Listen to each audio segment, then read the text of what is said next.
जी बच्चे, शुरू करते हैं।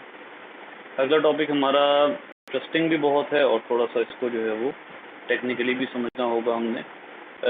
इस टॉपिक में जो हमारा मेन पर्पस होगा वो क्या है बहुत ही इंटरेस्टिंग चीज़ें हैं इसमें। इसमें है कि सबसे पहले तो हम इसका थीम बना लेते हैं, how do we control muscles. क्योंकि हमने ये बात की थी कि जो मसल्स होते हैं, ख़ास तौर पर जो स्केलेटल मसल्स होते हैं, ये हमारे अपने कंट्रोल में होते हैं। ठीक है, अगर ये हमारे अपने कंट्रोल में होते हैं तो इसका मतलब है कि कोई ना कोई तो ऐसा तरीका होगा कि जिसके ज़रिए हम इन मसल्स को कंट्रोल कर सकते होंगे। अब ये जो चीज़ है ये अब हमारा जो अभी आज का मौजू है मेन, वो यही है कि वो कौन सा तरीका है कि हम इन मसल्स को कंट्रोल कर सकें। तो बच्चे एक बात तो तय है, और वो क्या है कि ये मसल्स का कंट्रोल कहाँ से होते हैं। ये मसल्स कंट्रोल होते हैं हमारे ब्रेन से। मसल्स ब्रेन से कंट्रोल होते हैं, और ब्रेन के किस रीजन से कंट्रोल होते हैं? ब्रेन के ये जो हमारा सेरेब्रल कॉर्टेक्स है, जो सबसे बाहर वाला हिस्सा है, जो सबसे आउटर रीजन है, सबसे बाहर वाला हिस्सा है, इसको हम कहते हैं सेरेब्रल कॉर्टेक्स। सेरेब्रल कॉर्टेक्स, ये सेरेब्रल कॉर्टेक्स से जो है वो कंट्रोल होते हैं। अब सेरेब्रल कॉर्टेक्स से कंट्रोल करने का इनको तरीका क्या है?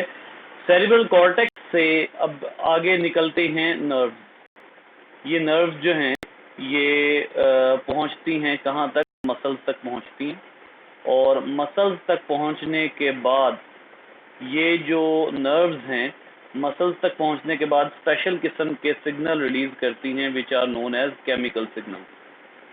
इनको हम कहते हैं केमिकल सिग्नल। केमिकल सिग्नल्स जो हैं ये कंट्रोल करती हैं और रिलीज करती हैं, और ये केमिकल सिग्नल क्या करते हैं? ये हमारे सार्कोमियर को एक्टिवेट करते हैं। सार्कोमियर को एक्टिवेट करते हैं। तो यहाँ पर जो सिंपल बात है वो क्या है कि ब्रेन से लेकर केमिकल सिग्नल्स तक ये सारा पाथवे जो है वो नर्व के जरिए कंट्रोल होता है। इसको अगर थोड़ा सा मैं यहाँ पर आपको बनाकर दिखाऊं, फॉर एग्जांपल दिस, हम ब्रेन को एज ए वर्ड लिख लेते हैं, ब्रेन। उसके बाद जो है ब्रेन से एक अलग नर्व निकलती है, नर्व को हम बना लेते हैं ऐसे, मल्टीपल ब्रांचेस वाला नर्व को बना लेते हैं। ठीक है, और ये जो नर्व्स हैं ये कहाँ मौजूद होती हैं? फॉर एग्जांपल हमारे पास एक अदद मसल फैसिक्यूल है, और फैसिक्यूल में हमें पता है कि क्या मौजूद होते हैं। जो फैसिक्यूल होते हैं उसके अंदर कई कई मसल फाइबर मौजूद होते हैं। ऐसे करके हमने बनाया था, आपको याद होगा। एक फैसिक्यूल जो है वो एक मसल कई फैसिक्यूल पर मुश्तमिल होता है, और एक फैसिक्यूल के अंदर कई कई मसल फाइबर होते हैं। ऐसे करके ये पहले लेक्चर में, मसल्स के पहले लेक्चर में हमने स्टडी किया था। तो अब क्या होगा? अब ये होगा कि ये जो नर्व्स हैं ये आकर पेनिट्रेट करेंगी फैसिक्यूल में। नर्व्स जो हैं वो पेनिट्रेट करती है मसल के अंदर, और फैसिक्यूल में आकर पेनिट्रेट कर लेती हैं। अब इसी रीजन को, इसी बात को पढ़ने के लिए हम इसको मजीद जो है वो एनहांस करते हैं, इसको मजीद जो है वो एलेबोरेट कर लेते हैं, मजीद मैग्नीफाई कर लेते हैं, ताकि हमारी समझ में आ जाए कि एक नर्व हमारे एक न्यूरॉन हमारे मसल फाइबर को कैसे कंट्रोल कर सकता है। देखिए बेटा, ये है एक अदद मसल फाइबर। ठीक है, इसको मसल फाइबर को हम ऐसे बना लेते हैं।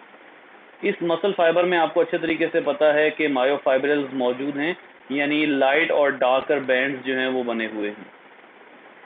और जो लाइट और डार्क बैंड है, इसकी मौजूदगी हमें सीधी सीधी क्या बात बताती है?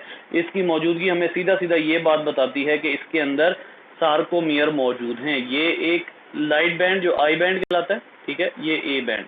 मैं अब मुख्तसरन बना रहा हूँ, मैं ज़्यादा डिटेल नहीं बना रहा फिलहाल। अब इसे देखिए, इसमें जो हम पढ़ रहे थे वो क्या था कि एक अलग नर्व आती है, और ये नर्व आपको पता है कि जब नर्व एक जगह एंड होती है तो उसके दो हिस्से होते हैं। पहली बात, नर्व एंड होती है, जो न्यूरॉन होता है ना, वो एंड होता है एक सेल बॉडी पे। सेल बॉडी पे उसका एंड होता है, और सेल बॉडी से जितनी भी शाखें निकल रही होती हैं, जी बेटा, सेल बॉडी से जो न्यूरॉन का सेल बॉडी होती है, उस सेल बॉडी तक लाने वाला जो फाइबर होता है वो क्या कहलाता है? एक्सॉन। एक्सॉन। जो सेल बॉडी तक लाने वाला फाइबर होता है that is known as axon. और जो सेल बॉडी से अवे लेकर जाने वाला होता है, छोटे छोटे फाइबर होते हैं, these are known as dendrites. Dendrites. ठीक है, ये डेंड्राइट्स कहलाते हैं। तो अब देखिए इसका मतलब क्या हुआ, सबसे पहले तो कि जो मैसेज ने आगे ट्रेवल करना है, the message will be travelled by the help of dendrites. ठीक है, ये डेंड्राइट्स हैं। अच्छा, उसके बाद क्या होगा कि ये जो डेंड्राइट्स हैं, इनसे छोटे छोटे केमिकल्स निकलेंगे, छोटे छोटे डॉट्स की सूरत में मैं यहाँ फिलहाल बना रहा हूँ। ये जो केमिकल्स है ना, इनको हम जूम कर लेते हैं। ये देखिए, ये जो केमिकल्स आपको नजर आ रहे हैं, इन्होंने पेनिट्रेट करना होता है किसके अंदर, इन्होंने पेनिट्रेट करना होता है इनसाइड द सेल। ठीक है, और यानी मसल फाइबर या मसल सेल में जाकर इन्होंने पेनिट्रेट करना होता है। अच्छा, मसल फाइबर या मसल सेल में जाकर जब ये पेनिट्रेट करेंगे, उसके बाद ये क्या करेंगे, अब वो बात हम अगली स्लाइड में समझते हैं, क्योंकि हम जो है वो अब इसको मैग्नीफाई करने लगे। अब इसको हम जरा मैग्नीफाई करके बना लेते हैं। हमें ये बात पता लग गई कि डेंड्राइट जो है वो हमारे मसल तक आ रहे हैं। So let's consider this as a muscle fibre. ये हमारा मसल फाइबर है, और इस मसल फाइबर के अंदर हमारे पास जो है वो काफ़ी ज़्यादा मायोफाइब्रिल मौजूद होंगे। सो ये डायग्राम हमारे पास हो गई मसल फाइबर की। मसल फाइबर, और इस मसल फाइबर में हमें अच्छे तरीके से अंदाज़ा है कि हमारे पास यहाँ एक मैं मुख्तसर सा बना लेता हूँ, बेहतर है। इस तरह से हमारे पास मौजूद है क्या, एक अदद मायोफाइब्रिल मौजूद है, जिसके थिक और थिन फिलामेंट इस वक्त आपके सामने है। इसको यहाँ से थोड़ा सा फासले पे बना लें।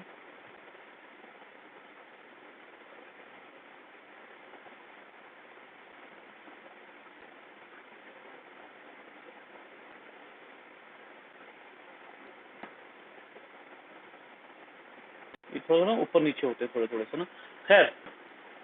सो अब ये देखिए, यहाँ से अब आप लोग देख लें कि इसके अलावा हमने इस रीजन में क्या बनाया था। अब जरा गौर कीजिएगा, आपको याद होगा मैंने मसल फाइबर के अंदर एक तो ये हमारे पास हो गए मायोफाइब्रिल्स। ठीक है, ये हमारे पास जो है वो पूरा हिस्सा, बल्कि इसको यहाँ से मिटा देता हूँ मैं, इसको ऐसे बनाते हैं, सॉरी, ऐसे करके यहाँ से यहाँ तक जितना हिस्सा है ये है मायोफाइब्रिल। और मायोफाइब्रिल जो है उसके अंदर ही हमें पता है थिक और थिन फिलामेंट्स होते हैं मायोफाइब्रिल। ठीक है, और एक और चीज़ जो इसमें हमने बनाई थी, अगर आपको थोड़ा सा याद हो, तो वो था छोटे छोटे हमने डक्ट्स बनाई थी इसके अंदर। और वो डक्ट सिस्टम क्या कहला रहा था, आम सेल्स में वो डक्ट सिस्टम कहलाता है एंडोप्लाज्मिक रेटिकुलम, और इसमें वही सिर्फ और सिर्फ मसल की वजह से उसका नाम चेंज हो जाएगा, और ये क्या कहलाएगा, सार्कोप्लाज्मिक रेटिकुलम यानी SR कहलाएगा। और SR में मैंने आपको जो है वो बताई थी एक बात, तो वो क्या था कि SR is the deposit point of calcium. याद रखिए कि जब भी हमारे मसल को स्टिमुलेट किया जाता है, तो हमारे मसल्स की स्टिमुलेशन में क्या चीज़ जो है वो होती है कि जब भी हमने मायोफाइब्रिल जो है, यानी ये यहाँ से यहाँ तक हमारे पास एक क्या है जी बेटा, ये बताइएगा, इन दो पॉइंट्स के दरमियान में जो रीजन है उसको क्या कहते हैं हम, जो कॉन्ट्रैक्टाइल यूनिट है, क्या कहते हैं उसको? हाँ भाई, लिख दूँ? सार्कोमियर, दो जी लाइंस के दरमियान का यूनिट जिसने कॉन्ट्रैक्ट करना होता है वो सार्कोमियर होता है। यही दो जी लाइन है ना, एक जी लाइन यहाँ पर है और दूसरी जी लाइन ये मौजूद है इधर। ठीक है, तो ये दो जी लाइंस है, इनके दरमियान में सार्कोमियर मौजूद है। ठीक है, अब आपको एक और बात बहुत वाज़ेह नज़र आ रही है कि ये वाला जो रीजन है, दिस इज थिन फिलामेंट। और थिन फिलामेंट जो है, इसके ऊपर आपको पता है कि एक प्रोटीन होती है जिसपे स्पेशली आकर कैल्शियम ने अटैच होना होता है, and that protein is known as troponin. इसका मतलब क्या हुआ कि ट्रोपोनिन वो प्रोटीन है, ट्रोपोनिन वो रीजन है जिसके लिए स्पेशली इन ये जो सार्कोप्लाज्मिक रेटिकुलम है इसमें कैल्शियम जमा किया गया है, क्योंकि ये ट्रोपोनिन ही वो प्रोटीन है जिसकी अफिनिटी किसके लिए होती है, कैल्शियम के लिए होती है। Ca++ के लिए अफिनिटी होती है ट्रोपोनिन में। लिहाजा अब यहाँ पर जो कैल्शियम स्टोर हुई हुई है, this is just because of the just to stimulate the troponin. ठीक हो गया। अब बेटा यहाँ पे एक बात छोड़ के ना, अब जरा आपने अब मेरी बात बड़ी गौर से सुननी है। ये ना अगली डायग्राम, अगले पेज पर चलते हैं और वहां पे हम ये डायग्राम बनाकर जो है ना वो इस बात को करते हैं। याद रखिए फॉर एग्जांपल ये एक मसल है, ठीक है, ये आपका एक मसल है, और मसल जो है वो, मसल की शेप आमतौर पर होती है स्पिंडल, मसल की, मसल फाइबर की नहीं, मसल की शेप जो है वो स्पिंडल होती है बात का, ठीक है। बच्चे याद रखिए कि ये जो एक मसल है ना, इस मसल के, एक मिनट रुकिएगा, मैं आपको बताने लगा था, क्या बताने लगा था बोलो, मेरे ज़हन से एकदम निकल गई बात। ये जो एक मसल है, हाँ जी, याद रखिएगा कि एक मसल फाइबर, जहां से मसल स्टार्ट होगा वहां से मसल फाइबर स्टार्ट होगी, और जहां मसल एंड होगा वहां एक मसल फाइबर एंड होगी। मतलब इसका क्या है, मतलब इसका ये है कि लेंथ ऑफ, सॉरी ई डल गया, मसल फाइबर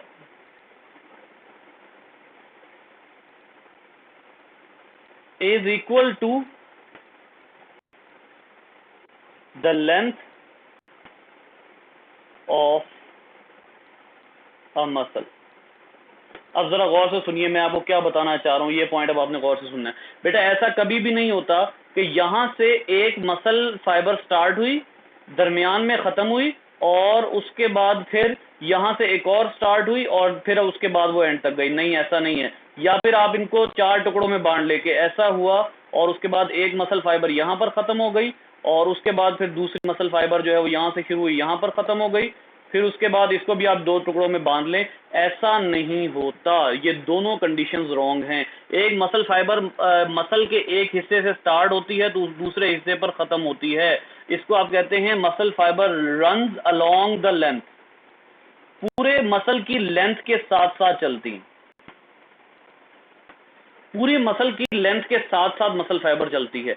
तो अब मुझे जरा इस सवाल का जवाब दीजिएगा, मैं एक सवाल यहां पर लिखने लगा हूं, ये जरा जो है वो इसको इसके जरिए लिख लेते हैं कि which part of the muscle fiber should be stimulated by the neuron।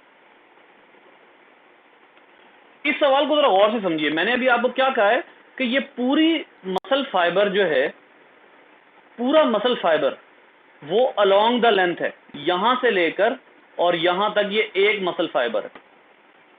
तो अब सवाल ये है कि इसके किस पॉइंट को स्टिमुलेट किया जाए, इसके किस पॉइंट को स्टिमुलेट किया जाए कि मसल फाइबर स्टिमुलेट हो। यहां पर आता है एक बहुत ही इंटरेस्टिंग और टेक्निकल कॉन्सेप्ट। सवाल को अपने ज़हन में रखिएगा बच्चे। सवाल क्या है, सवाल ये है कि जो मसल फाइबर है वो अलोंग द लेंथ, पूरी लेंथ के अकॉर्डिंगली अरेंज हुई होती है। तो अगर अलोंग द लेंथ है, मतलब एक मसल फाइबर यहां से स्टार्ट हुई है और उसने खत्म होना है यहां पर, तो फिर उसके कौन से हिस्से को स्टिमुलेट किया जाए कि वो कॉन्ट्रैक्ट करे। याद रखिएगा यहां पर ये बड़ा टेक्निकल पॉइंट जो है ना बेटा, ये याद रखना है आप लोगों ने। जब भी किसी चीज को स्टिमुलेट करना होता है तो उसका रिसेप्टर ढूंढा जाता है। सबसे पहले आपको किसी भी चीज को स्टिमुलेट करने के लिए उसका रिसेप्टर ढूंढना होता है।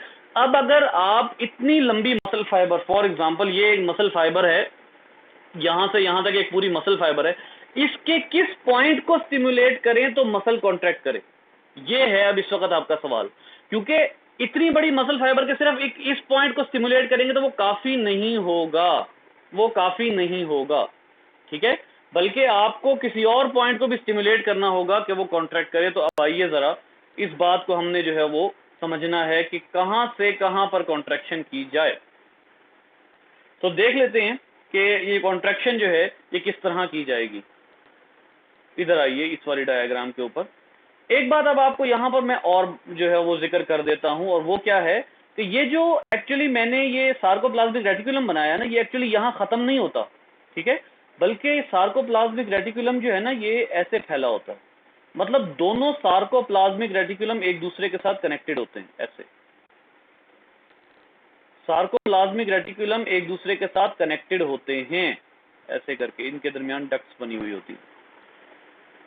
अब देखिए सार्कोप्लाज्मिक रेटिकुलम अगर एक दूसरे के साथ कनेक्टेड हैं तो इसका कोई ना कोई तो मकसद होगा। और बीच में क्या आ रहा है, ये देख लीजिए, बीच में आ रहा है आपका मायोफाइब्रिल। ये वाला सार्कोप्लाज्मिक रेटिकुलम, ये वाला सार्कोप्लाज्मिक रेटिकुलम, दोनों आपस में कनेक्टेड हैं और बीच में इतने लंबे क्या आ रहे हैं, मायोफाइब्रिल्स आ रहे हैं, यानी प्रोटीन के बैंड्स आ रहे हैं।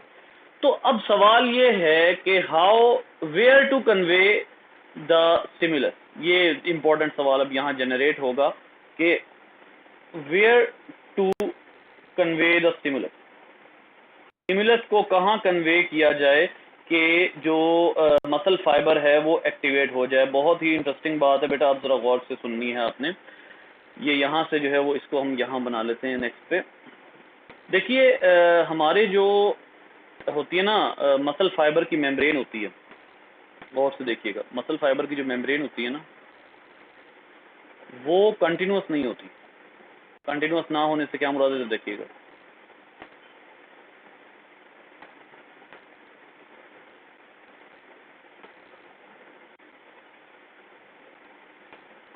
ऐसे,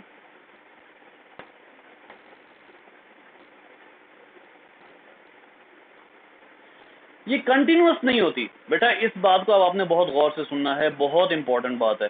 जो सार्कोलिमा होती है ना, ये सार्कोलिमा है, दिस इज सार्कोलिमा। और सार्कोलिमा आपको पता है, मुझे बार बार जो है वो उस बात को रिपीट करने की जरूरत नहीं है कि सार्कोलिमा क्या चीज है। अब ये देखिएगा कि सार्कोलिमा बहुत जगहों से जो है वो अंदर की तरफ पेनिट्रेट हुई होती है। और ये पेनिट्रेट इस तरह होती है कि यहां से जब ये इधर से पेनिट्रेट होना शुरू होगी तो ये इस वाले पोर्शन से जाकर मिलेगी, मतलब पूरी एक डक्ट बनाती है। ठीक है, ये एक पूरी डक्ट बनती है, यानी अगर यहां से कुछ अंदर जाएगा तो वो यहां से निकल भी सकता है। ये पूरी एक डक्ट बनती है। तो अब आप देख लीजिए कि ये आपका एक, ये पूरा क्या है, यहां से यहां तक हम इसको लेबल कर देते हैं। ये पूरा का पूरा आपके पास है मसल फाइबर। मसल फाइबर की मेम्ब्रेन है सार्कोलिमा। सार्कोलिमा जो है उसके, वो स्मूथ नहीं है, बल्कि उसके अंदर छोटे छोटे डिप्रेशन मौजूद है। और ये डिप्रेशन इस तरह मौजूद है कि ये एक साइड से शुरू होते हैं तो दूसरी साइड पर ओपन होते हैं। ये जो सिस्टम होता है, अब आप देखिए बेटा, ये जो एंगल होगा, ये कौन सा एंगल होता है, इस एंगल को आप कहते हैं लॉन्गिट्यूड, लॉन्गिट्यूडनल एंगल। ठीक है, लॉन्गिट्यूडिनल एंगल। और ये जो क्रॉस का होता है, ये कौन सा एंगल कहलाता है, ये कहलाता है ट्रांसवर्स एंगल। क्रॉस सेक्शन को आप ट्रांसवर्स सेक्शन भी कहते हैं। क्रॉस सेक्शन कैसे होता है, इधर देखिएगा जरा, इसको जो है वो हम क्लियर करते हैं बात को। ये देखिए, ये आपके पास एक जो है वो ट्यूब है, अगर मैं इसको ऐसे कट करूंगा तो ये क्रॉस सेक्शन या ट्रांसवर्स सेक्शन है। और अगर मैं इसको ऐसे कट करूंगा ऐसे, तो ये क्या है, ये लॉन्गिट्यूडनल सेक्शन। ठीक है, तो मसल फाइबर तो मौजूद है लॉन्गिट्यूडनल डायरेक्शन में, लेकिन ये जो छोटे छोटे डिप्रेशन होते हैं, ये जो डक्ट बनाते हैं, ये किस एंगल में होती है, ये ट्रांसवर्स एंगल में होती है। यानी अब जरा देखिए कि ये जो छोटा सा डिप्रेशन बन रहा है, इसके जरिए जो डक्ट बन रही है, एक्चुअली इसको डक्ट नहीं कहा जाता, इसको कहा जाता है ट्यूब्यूल। इसको कहा जाता है ट्यूब्यूल। ठीक है, इसको ट्यूब्यूल कहा जाता है। तो अब आप ये देख लीजिए कि ये ट्यूब्यूल, ये जो बन रही है, ये एग्जैक्ट 90 डिग्री के एंगल पर होती है मसल फाइबर की मेम्ब्रेन से। यानी ये सार्कोलिमा है, ये वाली जो है ये सार्कोलिमा है। ठीक है, सार्कोलिमा इस लेंथ में चल रही है और जो ट्यूब्यूल है वो बिल्कुल उससे रेक्टेंगल बन रही है। तो इनके दरमियान में, ये जो ट्यूब्यूल होती है और जो सार्कोलिमा होती है, इनके दरमियान में 90 डिग्री का एंगल बनता है। ठीक है, अब क्योंकि ये ट्यूब्यूल ट्रांसवर्स एंगल में है, लिहाजा इन ट्यूब्यूल्स को क्या नाम दिया जाता है, टी ट्यूब्यूल्स का नाम दिया जाता है। इन ट्यूब्यूल्स को टी ट्यूब्यूल्स का नाम दिया जाता है। याद रखिए, ये किससे बन रही हैं, टी ट्यूब्यूल्स बन रही हैं सार्कोलिमा से। सार्कोलिमा अंदर को पेनिट्रेट करती है और इस तरह पेनिट्रेट करती है कि ये दूसरे एंड से ओपन भी हो जाती है। तो इस अंदाज से सार्कोलिमा जो है वो एक ट्यूब्यूल बनाता है। और क्योंकि ये ट्यूब्यूल जो है ये ट्रांसवर्स एंगल में होती है, लिहाजा इस ट्यूब्यूल को हम क्या कहते हैं, just due to being transverse, इस ट्यूब्यूल का हम कहते हैं टी ट्यूब्यूल। ये सारी की सारी पूरे मसल फाइबर, जितना मसल फाइबर होगा उसमें ये ट्यूब्यूल्स अरेंज होंगी पूरे मसल फाइबर में। जहां जहां गुंजाइश होगी वहां वहां ये मौजूद होगी ट्रांसवर्स ट्यूब्यूल। अब जरा गौर कीजिए बेटा, ओहो, अब जरा इधर गौर कीजिएगा, हमने अभी क्या सवाल क्रिएट किया था, हमने सवाल किया था कि where to convey the stimulus, stimulus को कहां पहुंचाया जाए, या फिर अगला सवाल बनता है, ये देखिएगा सवाल ये बनता है कि from where should we excite the muscle, muscle को किस पॉइंट से एक्साइट किया जाएगा, किस पॉइंट से एक्साइट किया जाए कि मसल एक्साइट हो जाए। देखिए याद रखिए कि जो डेंड्राइट्स आ रहे होते हैं वो ब्रांच होते हैं। ये डेंड्राइट्स जो हैं ये हमारी हर ट्यूब्यूल के साथ जाकर जो है वो रुकते हैं, और इनमें से मैंने आपको क्या बताया था, इनमें से जो है वो केमिकल मैसेंजर्स रिलीज होते हैं। ये जो केमिकल मैसेंजर्स होते हैं ये अंदर की तरफ आते हैं, यहाँ से जो है वो छोटे छोटे केमिकल्स रिलीज होते हैं, और ये छोटे छोटे केमिकल्स जो हैं ये अंदर की तरफ आते हैं।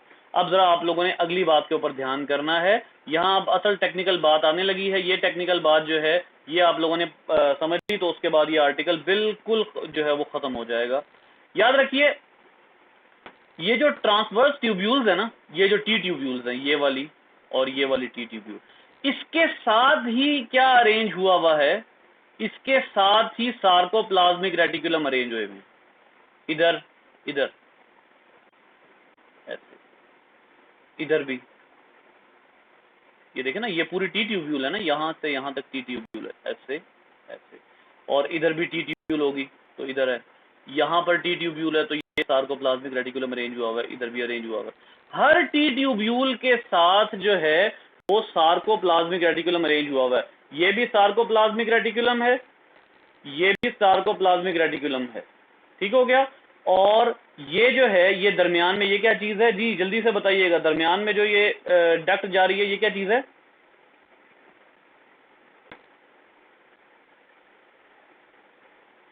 इसको क्या नाम दिया आपने डक्ट को, टी ट्यूब्यूल, इसको आपने नाम दिया टी ट्यूब्यूल, ठीक हो गया। अच्छा जी, अब जरा देखिए यहाँ पर जो है वो एक सेंटेंस लिखा हुआ है, वो मैं आपको यहाँ पर अब समझाता हूँ। इधर ये सबसे पहले तो यहाँ पर देख लीजिए कुछ डेफिनेशंस हैं। जैसे अगर आपसे पूछा जाता है टी सिस्टम क्या होता है, तो आप बता सकते हैं thousands of T tubule of each muscle cell are collectively called T system, ठीक हो गया। एक मसल फाइबर में जितने भी टी ट्यूब्यूल होंगे वो सारे के सारे क्या कहलाएंगे, वो सारे के सारे टी सिस्टम कहलाएंगे। इसका मतलब क्या हुआ कि जितने भी टी ट्यूब्यूल्स हैं 1 2 3 4 5, फॉर एग्जांपल ये भी एक टी ट्यूब्यूल है, 1 2 3, ये 4th, ये 5th और ये 6th, 6 टी ट्यूब्यूल्स हैं। 6 टी ट्यूब्यूल अगर एक मसल फाइबर में 6 हैं तो ये सारे कलेक्टिवली मिलके क्या बनाएंगे, ये सारे कलेक्टिवली मिलकर एक टी सिस्टम बनाएंगे। अच्छा, अब मैं आपको एक और बात जो बताने लगा था वो क्या है कि ये वाला सार्कोप्लाज्मिक रेटिकुलम और ये वाला सार्कोप्लाज्मिक रेटिकुलम, कौन सा, दोनों सार्कोप्लाज्मिक रेटिकुलम जो टी ट्यूब्यूल के इर्द गिर्द अरेंज है। ये दरमियान में टी ट्यूब्यूल जा रही है, ये वाली, ये दरमियान में टी ट्यूब्यूल जा रही है, इसके एक तरफ भी सार्कोप्लाज्मिक रेटिकुलम है, दूसरी तरफ भी है। जबकि आप जो है वो इन तीनों को देख लीजिए, इधर से इधर तक, ये क्या है, सार्कोप्लाज्मिक रेटिकुलम, दरमियान में क्या है, टी ट्यूब्यूल, इधर भी क्या है, सार्कोप्लाज्मिक रेटिकुलम, ये और ये। इन तीनों का मिला जुला सेट क्या कहलाता है, इन तीनों के मिले जुले सेट को हम नाम देते हैं ट्राइएड। दो सार्कोप्लाज्मिक रेटिकुलम, दो ऐसे सार्कोप्लाज्मिक रेटिकुलम जो एक टी ट्यूब्यूल के इर्द गिर्द आएंगे, इन तीनों को कलेक्टिवली आप क्या नाम देते हैं, ट्राइएड का नाम देते हैं। साइंटिस्ट जो है वो उसको ट्राइएड का नाम देते हैं, ठीक है। तो अब आइए मैं अब आपको जो है वो इसकी डिटेल बताने लगा हूं कि ये अब कॉन्ट्रैक्ट कैसे होता है। बहुत ही इजी बात है, लिहाजा अब इसको जो है वो हम जरा इजी करके ही पढ़ेंगे। देखिएगा बेटा कि ये आपका एक मसल फाइबर, ये उसकी टी ट्यूब्यूल, ये टी ट्यूब्यूल का दूसरा हिस्सा, ये पूरा एक ही मसल फाइबर है बेटा। ये दोनों जो हैं ये यहां से यहां तक ये सिंगल मसल फाइबर है, ठीक है। दरमियान में सिर्फ मैंने आपको क्या शो करवाई है, दरमियान में सिर्फ आपको मैंने शो करवाई है एक टी ट्यूब्यूल, ये सिंगल मसल फाइबर है। अब आइए जी, मैसेज कौन लेकर आता है? हमने क्या बात की, ब्रेन से मैसेज लेकर आते हैं जो न्यूरॉन्स होते हैं, न्यूरॉन्स मैसेज लेकर आते हैं। न्यूरॉन जब मैसेज लेकर आता है तो बेटा वो केमिकल मैसेजेस आते हैं टी ट्यूब्यूल्स में। जब ये केमिकल मैसेजेस टी ट्यूब्यूल्स में पहुंचते हैं तो इसके साथ क्या मौजूद होता है? यहाँ पर मौजूद होते हैं सार्कोप्लाज्मिक रेटिकुलम। ये अभी बात की हमने, ट्राइएड जो है वो कौन बनाता है? T tubule plus sarcoplasmic reticulum बनाते हैं, ठीक है। अब यहाँ पर देखिएगा, जैसे ही केमिकल मैसेंजर आता है, जैसे ही केमिकल मैसेंजर पहुंचता है न्यूरॉन से, फौरी तौर पर यहां से एक अदद मैसेज जो है वो सार्कोप्लाज्मिक रेटिकुलम में ट्रेवल होता है और इस जगह से क्या ओपन हो जाता है? इस जगह से ओपन हो जाता है गेट। जैसे गेट ओपन होता है, यहां से हजारों लाखों करोड़ों कैल्शियम निकलते हैं और ये कैल्शियम, सॉरी, ये जो कैल्शियम है ये यहाँ से निकल के डायरेक्ट किस पे जाकर अटैच होते हैं? आपको अच्छे तरीके से पता है, ये सारे के सारे जाकर अटैच होंगे ट्रोपोनिन पे। ट्रोपोनिन डिटैच, ट्रोपोनिन स्लिप होगी और क्या जुड़ जाएगा जी? कौन किससे जुड़ जाएगा? Myosin head. मायोसिन हेड किससे? Myosin head actin. एक्टिन से जुड़ जाएगा, ठीक है। सो देखिए कि यहाँ पर जो आपका आर्टिकल है ना, जो हम अभी पढ़ रहे हैं, वो आर्टिकल का क्या टाइटल है? आर्टिकल का टाइटल है controlling the actin myosin interaction by calcium ion, ठीक है। लेकिन यहाँ पर एक बात ये लिखना भूल गए हैं कि कैल्शियम आयन को भी किससे कंट्रोल किया जा रहा है? कैल्शियम आयन को भी कंट्रोल किया जा रहा है ब्रेन से, नर्व इंपल्स से कंट्रोल किया जा रहा है, ठीक है। नर्व इंपल्स से जो स्टिमुलस है वो आएगा और नर्व इंपल्स से स्टिमुलस पहुंचेगा सार्कोप्लाज्मिक रेटिकुलम तक। सार्कोप्लाज्मिक रेटिकुलम जो है वो रिलीज करेगा कैल्शियम आयन और जो ब्रेन का जो मैसेज है वो किधर आएगा? वो पहले आएगा टी ट्यूब्यूल में। ये टी ट्यूब्यूल, ये सार्कोप्लाज्मिक रेटिकुलम, ये सार्कोप्लाज्मिक रेटिकुलम और ये तीनों मिलके क्या कहलाएंगे? ट्राइएड कहलाएंगे। पूरे मसल फाइबर में इसी तरह हो रहा है। इसका मतलब क्या हुआ? अब आपको इसका आंसर मिल जाना चाहिए। वो कौन सा आंसर, किस आंसर की बात कर रहा हूं मैं बेटा? Where to convey the stimulus. Stimulus कहां पहुंचाना होगा बेटा? हर टी ट्यूब्यूल पे। आपको हर टी ट्यूब्यूल पे मैसेज पहुंचाना है ताकि एक ही टाइम पर जो मसल है हमारा वो एक्साइट हो। तो ब्रेन से मैसेज आता है और इस तरीके से केमिकल मैसेज पहुंचाकर कैल्शियम रिलीज करवा के तो हमारे जो कॉन्ट्रैक्शन है वो करवाता है, ठीक है जी बेटा। क्लियर हो गया या कोई प्रॉब्लम?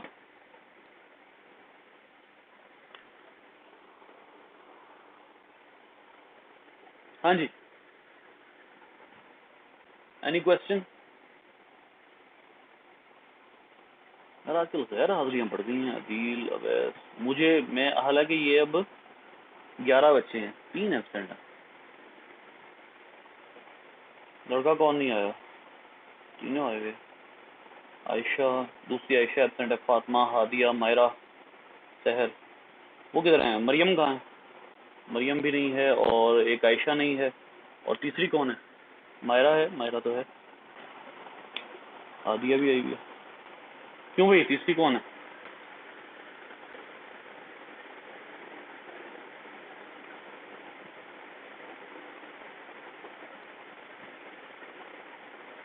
ये इंपॉर्टेंट पॉइंट यहाँ पर लिखा हुआ है, देखिए। Sarcoplasmic reticulum is continuous system of sarcotubules extended throughout the sarcoplasm. पूरे साइटोप्लाज्म में ये फैली हुई होती हैं। अराउंड ईच मायोफाइब्रिल, हर मायोफाइब्रिल के गिर्द फैली हुई होती है। It is like endoplasmic reticulum but devoid of ribosome. इस पे राइबोसोम नहीं होते। ये इंपॉर्टेंट पॉइंट है बेटा, एमडीकैट वगैरह में भी पूछा जा सकता है यहाँ से, ठीक है। अच्छा जी, इसके बाद आ जाइए एनर्जी फॉर मसल कॉन्ट्रैक्शन। ये बड़ा इजी सा टॉपिक है, छोटा सा टॉपिक है। एनर्जी कहाँ कहाँ से आती है बेटा? सबसे पहली एनर्जी जो आपको मिलनी है ऑब्वियसली वो मिलनी है एटीपी की फॉर्म में। लेकिन एटीपी कहाँ से ली जा सकती है?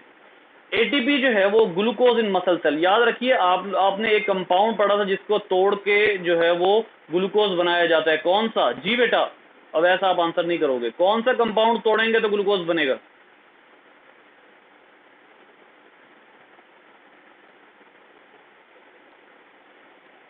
जी, कौन सा कंपाउंड हमारी बॉडी में होता है जिसको तोड़ते ही उसमें से ग्लूकोज निकलता है? ग्लाइकोजन, बिल्कुल, शाबाश। जो कंपाउंड जिसको तोड़ के हम ग्लूकोज निकालते हैं that is known as glycogen. और ग्लाइकोजन कहाँ कहाँ पर होता है? दो जगहों पर ग्लाइकोजन मौजूद है। नंबर 1 हमारे मसल्स में और नंबर 2 हमारे लिवर में, ठीक है। सो अब यहाँ पर बात हो रही है मसल्स की। तो मसल्स में हम जो है वो ग्लूकोज तोड़ते हैं और उस ग्लूकोज को कहाँ भेज देते हैं? आपको अच्छे तरीके से पता है, एरोबिक रेस्पिरेशन में। एरोबिक रेस्पिरेशन में ग्लाइकोलिसिस होती है, क्रेब्स साइकिल होता है, इलेक्ट्रॉन ट्रांसपोर्ट चेन होती है। इसी तरीके से एक और बहुत जबरदस्त अच्छा चले इसको बाद में करते हैं, एक छोटा सा जो है वो हम देख लेते हैं। बेटा अगर तो ऑक्सीजन सप्लाई हो रही है तो फिर तो आपको कितने मिलते हैं? 32 या 34 एटीपी मिलते हैं। 32 या 34 एटीपी मिलते हैं अगर तो एरोबिक हो रही है। लेकिन अगर एरोबिक रेस्पिरेशन नहीं है तो आपको कितने, ये जो यहां पर बनता है पायरुविक एसिड, पायरुविक एसिड जब टूटता है, एरोबिक रेस्पिरेशन अगर हो तो आपको 32 या 34 एटीपी मिलते हैं। लेकिन जब पायरुविक एसिड टूटता है और ऑक्सीजन अवेलेबल नहीं होती तो कौन सा प्रोसेस होता है? आपको पता है, फर्मेंटेशन होती है। और फर्मेंटेशन में हमारी जो बॉडी होती है उसमें कौन सी फर्मेंटेशन होती है? Lactic acid fermentation. इसका मतलब है इसमें क्या बनता है? लैक्टिक एसिड बनता है। जी बेटा, फर्मेंटेशन में कितने एटीपी मिलते हैं?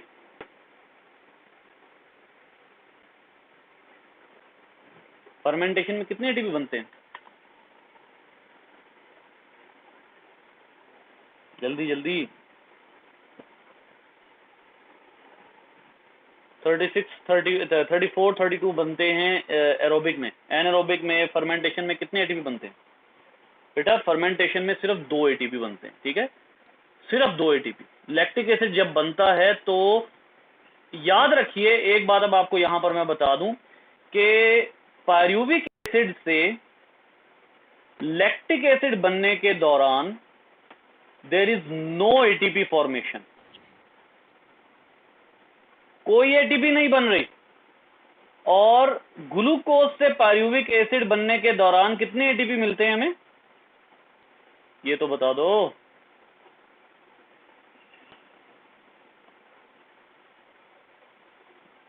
दो।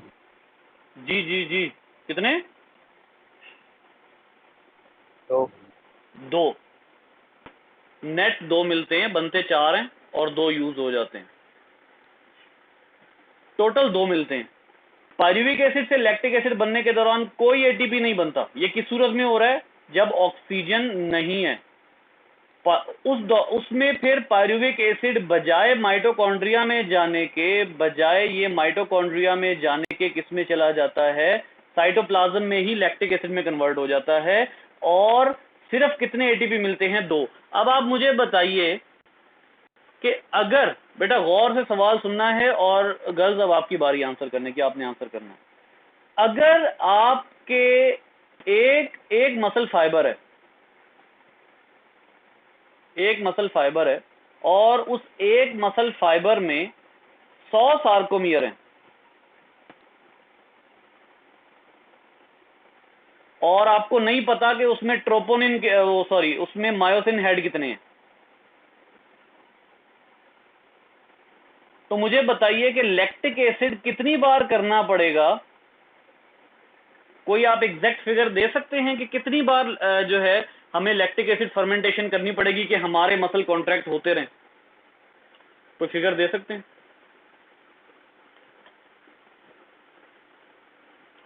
क्योंकि एटीपी किसके लिए चाहिए? आपको एटीपी अल्टीमेटली चाहिए मायोसिन हेड को डिटैच करने के लिए, कि मायोसिन हेड जो एक्टिन से जुड़ा हुआ उसको डिटैच कर लिया जाए। तो कोई अंदाजा लगाया जा सकता है कि कितनी दफा ग्लाइकोलिसिस करना पड़ेगा तो जो हम जो है वो हमारे लिए काफी होगा? बेटा ये अंदाजा नहीं लगाया जा सकता, ये अंदाजा नहीं लगाया जा सकता। उसकी वजह क्या है? उसकी वजह यह है कि आपको यही नहीं पता होता, हम लोगों को यही नहीं पता होता कि एक थिक फिलामेंट में कितने मायोसिन हेड मौजूद हैं। ये देखिए, मैंने उस दिन भी आपको स्ट्रक्चर बनाकर दिखाया था, 2 मिनट बस रुकिएगा। ये मैंने स्ट्रक्चर उस दिन भी आपको बनाकर दिखाया था। एक ये है मायोसिन मॉलिक्यूल, ये मायोसिन मॉलिक्यूल है। उसके बाद अगला मायोसिन मॉलिक्यूल स्टार्ट हो जाएगा, उसके बाद उससे अगला स्टार्ट हो जाएगा। ये ऐसे सिलसिला चलता रहेगा, यहां से भी पीछे सिलसिला चलता रहेगा। अब इन दोनों मायोसिन हेड्स को भी एक कॉन्ट्रैक्शन के बाद दोबारा एटीपी चाहिए होती है, लिहाजा 1 सेकंड के अंदर अंदर यही क्या यूज करेंगे, 4 एटीपी। देखिए ना, एक मायोसिन हेड ये, एक ये, एक ये, एक ये। अगर इनको एक्टिव फॉर्म में एक्टिव फॉर्म से इनएक्टिव में लाना है तो इनको 4 एटीपी देने पड़ेंगे फॉर वंस। तो अब आप खुद अंदाजा लगा लीजिए कि आपको एक टाइम पे कितने एटीपी देने पड़ेंगे। इसीलिए हम थक जाते हैं, क्योंकि हमारे मसल्स में ऑक्सीजन की कमी होती है, एटीपी रिड्यूस हो जाती है। जब एटीपी रिड्यूस होती है तो वो जो मायोसिन हेड होते हैं वो अटैच रहते हैं, डिटैच नहीं होते। ये बड़ी इंपॉर्टेंट बात है। खलियां क्या होती हैं? खलियां लैक्टिक एसिड की वजह से एक्चुअली नहीं होती बेटा। खलियां होती हैं कि आपके मायोसिन हेड अटैच हैं, आपके मसल में इतनी एटीपी है ही नहीं कि एटीपी दी जाए और मायोसिन को वहां से डिटैच किया जाए। इसीलिए तो मैंने आपको बताया था कि ये बहुत इंपॉर्टेंट पॉइंट है। मायोसिन हेड को डिटैच करने के लिए आपको एटीपी चाहिए होता है। अगर मसल में एटीपी नहीं है तो मायोसिन हेड अगर अटैच है तो वो अटैच का अटैच ही रहेगा। इसीलिए खलियां पड़ती हैं और मसल मोड़ते हैं तो चीखें निकलती हैं मसल मोड़ते हुए कि सारे मायोसिन हेड साथ नहीं दे रहे होते। आपकी जो कॉन्ट्रैक्शन होती है वो इंतहाई लिमिटेड हो जाती है खलियों में। इसकी वजह यही है। फिर एक और कंडीशन है, आपने पढ़ी होगी अपने आर्टिकल में, अगर आपने आर्टिकल देखा है, राइगर मॉर्टिस। मैं आपको दिखाता हूं, आपकी बुक में लिखा हुआ है राइगर मॉर्टिस। राइगर मॉर्टिस क्या होता है? मरने की कंडीशन में बॉडी अकड़ जाती है। ये राइगर मॉर्टिस, ये डेफिनेशन अक्सर आती है, बहुत इंपॉर्टेंट है। मरने की कंडीशन में बॉडी अकड़ जाती है, क्यों? जरा बस जवाब दें इसका।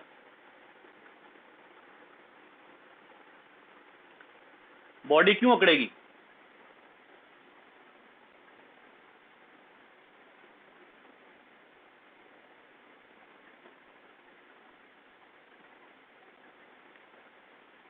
ओहो, क्या हो गया? आंसर तो करो।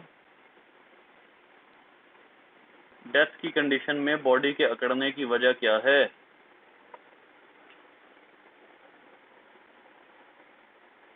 Deficiency of oxygen. जी, ये एक आंसर है और ये तकरीबन डायरेक्ट आंसर ही है, लेकिन चलें इसको जो है वो मैं मजीद आपको जो है एक्सप्लेन करता हूं कि ऑक्सीजन डेफिशिएंसी बिल्कुल इसकी वजह है, लेकिन इसकी वजह एक और है कि डेथ पे एटीपी नहीं बनती। डेथ जब हो जाती है तो एटीपी नहीं बनती। मायोसिन हेड जो अटैच हैं वो अटैच के अटैच ही रहते हैं। एक दफा मसल अगर ऐसे था at the time of death तो कुछ देर के बाद, फौरी तौर पर नहीं, फौरी तौर पर तो कुछ ना कुछ एटीपी मौजूद होती है मसल के अंदर, फौरी तौर पर नहीं, लेकिन कुछ देर के बाद जब सेल्स वगैरह डेड होना शुरू हो जाते हैं तो वो जो मायोसिन हेड है वो अटैच का अटैच रहता है। ऐसी सूरत में जो डिटैचमेंट है यानी रिलैक्सेशन है वो पॉसिबल नहीं होती। ठीक है। अच्छा, फिर एक बात आखिरी सुन लीजिए, मैं जो है वो टाइम थोड़ा सा ज़्यादा हो जाएगा अगर, लेकिन चले मैं आपको एक बस ये पॉइंट बता दूं। बेटा ये देखिए कि आमतौर पे क्या होता है कि जब आपने एडीपी को वापस कन्वर्ट करना होता है ना एटीपी में, तो एक कंपाउंड होता है जो मैंने आप लोगों को कुछ अर्सा पहले भी पढ़ाया था, और वो कंपाउंड कहलाता है क्रिएटिन फॉस्फेट। ये कहाँ पढ़ा था, याद है कुछ? क्रिएटिन कहाँ पढ़ा था?